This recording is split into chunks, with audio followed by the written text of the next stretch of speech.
Dan saudara, untuk membahas kasus polisi tembak polisi yang diduga terkait dengan backing tambang ilegal, kita sudah bergabung dengan Komisioner Kompolnas Yusuf Warsim dan juga Reza Indragiri, pakar psikolog forensik. Selamat petang Bang Reza, Pak Yusuf, terima kasih sudah bergabung bersama kami. Pak Yusuf, ini kan hari ini Kompolnas datang ke Sumatera Barat. Apa hasil temuan terakhir? Ya, ini kan baru sampai ya tim Kompolnas hari ini di Polda Sumut, masih dalam proses mendapatkan klarifikasi, penjelasan. Nah, ada dua hal sesuai hasil kami bersama Ketua Kompolnas Pak Budi Gunawan. Pertama, kronologi peristiwanya itu sebenarnya apa? Nah, ini kembali ke belakang. Sebelumnya kami juga sudah memberikan saran ke Polda Sumbar agar dimintakan klarifikasi ke Kapolres, Wakapolres itu yang mengendalikan hari-harinya, tahu tidak apakah ada masalah pribadi atau masalah lain. Nah, yang kedua itu kronologinya yang akan kita dalami dan gali. Yang kedua, pendalaman motif. Nah, pendalaman motif penembakan itu kita melihatnya kok begitu cepat, itu pelatuk ditarik dor. Nah, mental apakah ada. Tapi ini kan kalau dari informasi yang beredar memang penembakan itu berdekatan waktunya dengan penangkapan pelaku tambang galian C. Iya, informasi awal yang sudah kita dapatkan pada hari Jumat itu terkait dengan pengusutan dugaan galian C ilegal. Nah, apa kaitannya dengan oknum Kabak Ops ini? Ini yang perlu kami dalami sehingga akar masalahnya harus ketemu gitu, harus ketemu. Apakah memang ada pembackingan yang dilakukan oleh oknum ini terhadap galian C ilegal yang sedang diusut oleh Satreskrim Solok? Ini kan harus didalami bagaimana dengan pengendalian dan kontrol yang dilakukan oleh Kapolres, Wakapolres sebagai pimpinan dan atasannya yang itu memiliki fungsi dan tanggung jawab pengawasan melekat terhadap bawahannya. Ini yang perlu kami dalami terkait dengan motif sedalam-dalamnya. Bang Reza, kalau melihat kasus-kasus seperti ini, konflik di internal, ini biasanya sudah terlihat tanda-tanda beberapa bulan atau beberapa hari sebelumnya tidak? Ya, kalau mau paling aman, paling mudah memang bagaimana kemudian situasi atau peristiwa ini dinarasikan sebagai konflik pribadi, ada gangguan mental dan seterusnya. Niscaya tidak akan merembet kemana-mana dan relatif akan menjaga nama baik institusi.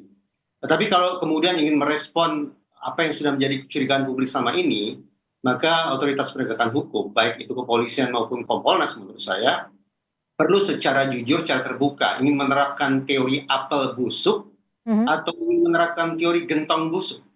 Yang saya maksud adalah ketika terjadi peristiwa-peristiwa semacam ini, maka kita sering sekali menggunakan kata oknum, oknum, dan oknum. Namun ketika narasi yang diangkat adalah backing aparat terhadap tambang liar atau seterusnya, maka terus terang saya tidak bisa mengesampingkan sama sekali kemungkinan adanya penerapan teori gentong busuk. Artinya ini bukan lagi ulah oknum per oknum, tapi barangkali merupakan sebuah kejahatan sistemik yang sudah berurat akar di institusi penegakan hukum itu sendiri. Nah, kembali, kalau ingin diselesaikan dengan cara yang tanda petik paling gampang, tidak merembet kemana-mana, relatif lebih bisa menjaga nama baik institusi, maka silakan saja disimpulkan sebagai masalah pribadi dan ada gangguan mental di dalamnya. Tapi kalau betul-betul ingin menuntaskan sebagaimana yang kemudian jadi sorotan dan kegelisahan publik selama ini, maka menurut saya tadi, silakan dicek apakah ini ulah oknum, ataukah ini merupakan kejahatan sistemik yang berurat akar dalam institusi penegakan hukum. Jadi Anda menyimpulkan kalau memang ingin memperbaiki tubuh Polri secara menyeluruh, tidak ada ditutup-tutupi lagi seperti itu dengan kamuflase gangguan mental? Tadi, sahabat dari Walhi sudah menyebut ini sebagai sebuah rahasia umum. Saya asumsikan bahwa Walhi Sumatera Barat sudah melihat situasi dengan secara terang benderang. Ditambah lagi dengan adanya sedikit banyak nada keputusasaan dari masyarakat setempat ataupun Walhi ketika ingin mendorong otoritas penegakan hukum untuk setuntas mungkin mengungkap adanya kejahatan-kejahatan lingkungan yang konon juga ada di dalam atau di balik peristiwa yang satu ini. Namun, saya juga tidak bisa tutup mata terhadap kemungkinan yang disebut sebagai curtain code atau kode tirai. Kode tirai adalah sebuah istilah yang sangat menyakitkan hati tentang subkultur menyimpang di mana aparat penegak hukum justru saling tutup, saling melindungi satu sama lain. Ini bisa diungkap atau dibongkar. Oke, Pak Yusuf, bagaimana jika memang disebut bahwa ini adalah kejahatan yang sistemik, adalah rahasia umum soal membacking tambang ilegal, lalu bagaimana Kompolnas akan membantu mengawasi penuntasan kasus ini? Yaitu tadi dua hal yang sudah kami sampaikan, kronologi peristiwanya, di belakang sebelum peristiwa menembak yang begitu brutal itu apa sesungguhnya. Yang kedua, ini perbuatannya sudah ada, fakta hukum pidananya itu sudah ada, maka ini diusut hanya kami. Tapi Pak Yusuf, jika memang betul ada temuan kejahatan yang sangat sistemik dan juga merupakan bagian dari rahasia umum, apakah tidak bisa digali dari situ untuk membongkar apa yang sudah terjadi? Karena ini adalah sebenarnya pintu masuk untuk melihat kasus ini secara menyeluruh, tidak berhenti sampai ditersangka saja.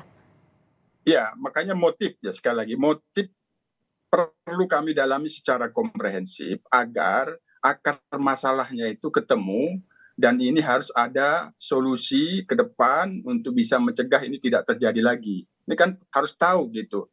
Sementara informasi yang kita terima yang ini sedang dilakukan pendalangan ada kaitannya dengan pengusutan Satreskrim terkait dugaan galian C.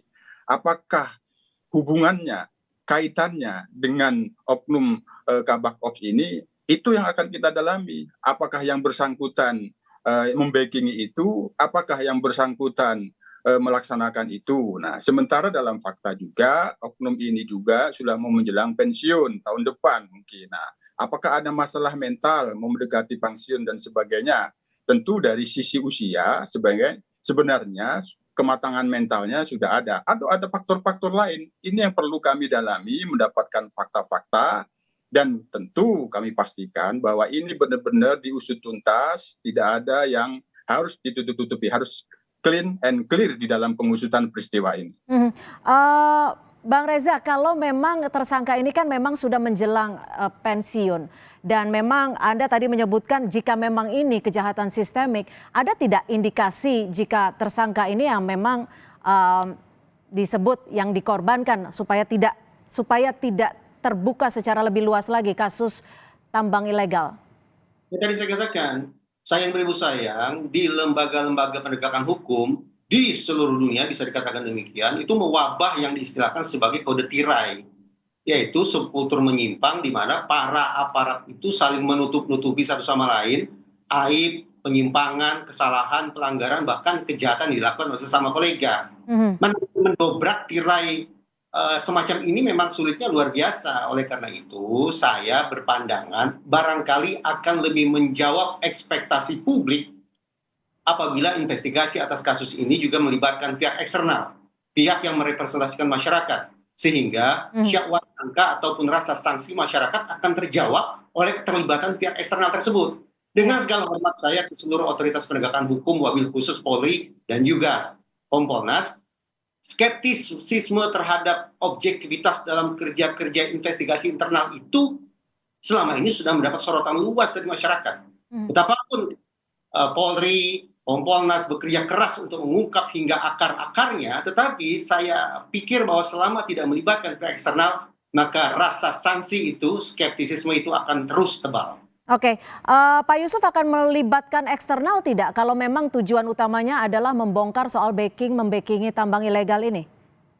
Ya, apa yang disampaikan oleh Bung Reza tadi itu adalah tantangan bagi Kompolnas untuk maksimal Kompolnas sebagai pengawas eksternal.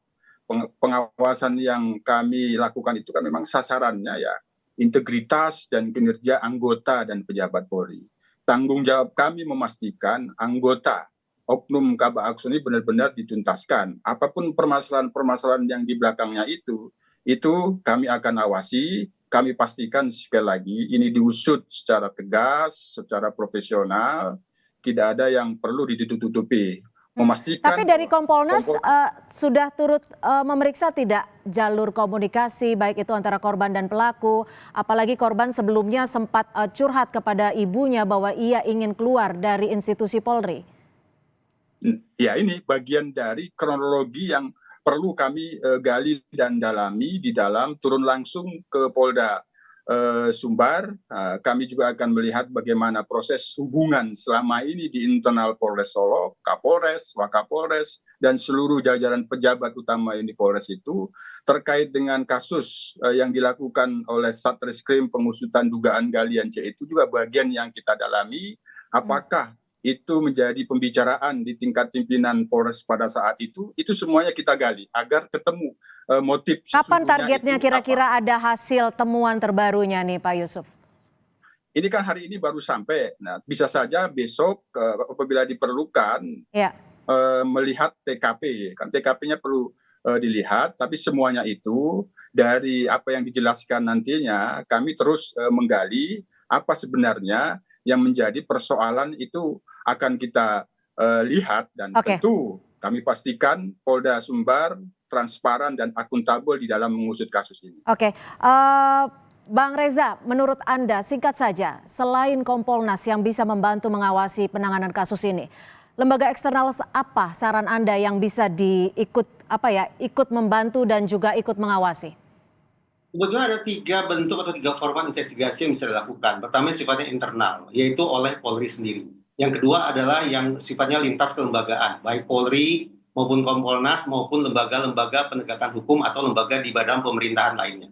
Tapi menurut saya format ketiga adalah sekali lagi yang paling representatif, yaitu melibatkan representasi masyarakat untuk ikut masuk melakukan investigasi, tidak hanya terkait dengan terbunuhnya almarhum, tetapi juga mengungkap tuntas seberapa jauh apa yang tadi saya sebut sebagai teori gentong busuk, kemungkinan kejahatan sistemik sudah berurat akar di otoritas penegakan hukum dalam kurung khususnya Polda Sumbar. Baik, terima kasih Bang Reza Indragiri, pakar psikologi forensik, dan juga Pak Yusuf Warsim, komisioner dari Kompolnas sudah berbagi perspektif di Kompas Petang. Selamat sore. Selamat sore.